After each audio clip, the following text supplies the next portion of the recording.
Hello Tech Explorers, ever missed an important message or got spammed with too many Telegram notifications? Let's fix that. Today I'll show you how to customize your Telegram notifications just the way you like. First, open the Telegram app and tap on the three lines at the top left corner.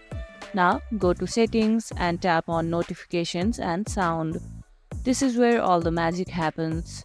Here you can control private chats, turn them off or on, or even set custom tones for different contacts, group notifications, mute noisy groups, or enable alerts for important ones.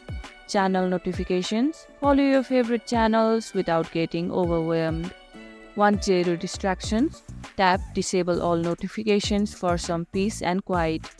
Or if you want a specific chat muted, just open the chat and tap on the three dots and select mute.